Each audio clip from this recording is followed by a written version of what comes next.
Fungus is the first kingdom that we're going to look at that is a true kingdom. So all of the organisms in fungi make up a monophyletic clade. Fungus are heterotrophs. So hetero is different, troph is talking about energy and food. So this means they're going to be getting nutrients from outside of the body. This is the same thing as you. You're a heterotroph. Only in animals, we eat our food. So we would take the food, put it into our body, and then break it down. Fungus are a little different. They secrete hydrolytic. Remember, here's that word lytic, meaning lyse, to break. Enzymes, and those are going to go into the soil around them. And it breaks down the organisms that are around it into small compounds, and then those compounds can be absorbed through the cell wall into the body of the fungus. And we see fungus exhibiting several different types of roles in the ecology. Decomposers, so you can see these mushrooms here on this log are decomposing this log. Parasites, so some fungus will live inside of a host, and they just absorb the nutrients directly from the host. They don't typically have to break anything down. They would just live in like the digestive system and absorb nutrients.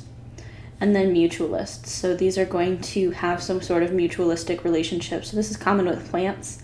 Almost every plant outside has some sort of fungus associated with its roots, where the fungus is going to help the plants absorb some nutrients, and then the plants are going to help the fungus get other nutrients.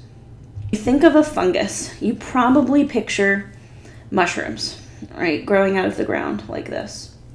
Those are only the reproductive structures of certain types of fungus. The main body structure of a fungus is called a mycelium, and this is going to be in most fungus, which are filamentous. So these two pictures up here show examples of mycelium. So these are the parts of the fungus that live underground that you don't typically see. If you go look at like bread that's been left out for too long, you might actually start to see mold on it. And if you look really closely, it might actually appear fuzzy. And some of that fuzziness is these mycelium. So the mycelium is made up of hyphae. So hyphae are these branched arms, and they go through the soil or the dirt or the log or the bread or whatever they're growing on. So this is a fairly sparse mycelium. This one is very dense. This one you could probably see with the naked eye. The other type of body structure are fungus that exist as single cells, and those are called yeasts. So yeast is kind of a grouping of a body type. So these would be an example of a yeast cells, where each individual cell is a single yeast cell. The morphology of fungus, as far as being a mycelium, is extremely important for their ability to absorb nutrients. So in order for them to get food into their body, they have to break it down in the spaces around them and then absorb it into their mycelium. So by having these really long strings of hyphae, they have a huge surface area to volume ratio. So they've got a lot of surface area on the outside here, and all of that surface area can be used for absorbing food into those cells. So these hyphae are typically sometimes divided by septa, so those are going to be little divisions in here. So this would be a typical mycelium where you've got septa that divide each individual fungal cell. This is still a large multicellular body. Sometimes they do not have septa. Those are called co-enocytic fungi. So co means together, right? So co meaning together. So this is a co-enocytic hyphen right here, where there's no divisions. We have several nuclei. And the reason that these cells can be so large is because they have that huge surface area to volume ratio. They're able to get enough nutrients in along all of this area to serve being a single large cell with many nuclei. Some fungi have specialized hyphae that are able to do other functions. So here's an example of a parasitic fungus, or one that actually kills and traps prey.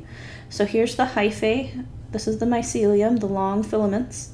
And then there are two specialized hyphae here, and they form these little rings. and they're actually able to wrap around a nematode. So these little rings will catch this nematode, which is just a worm-like structure, and they can actually release their enzymes right here where it's captured, which will kill this nematode, and then they absorb it from the water. Another type of specialized hyphae are called haustoria or arbuscules.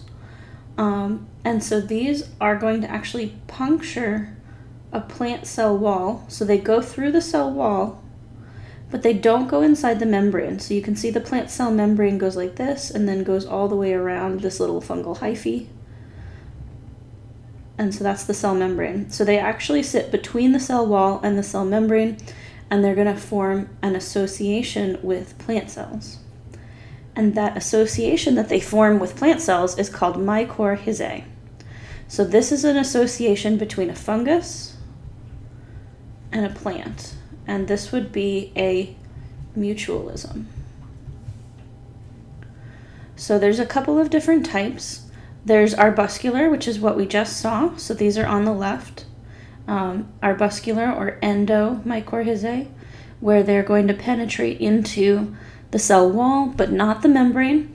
And then this is going to allow the fungus and the plant to share nutrients through the roots. And then ectomycorrhizae, ecto means outside. These ones do not penetrate the cell wall. So here you can see the cell walls of the plant cells, and then the fungus grows in between them, kind of sneaking its way between the different plant cells. And again, this is going to allow the plant and the fungus to exchange nutrients and make a mutualistic relationship.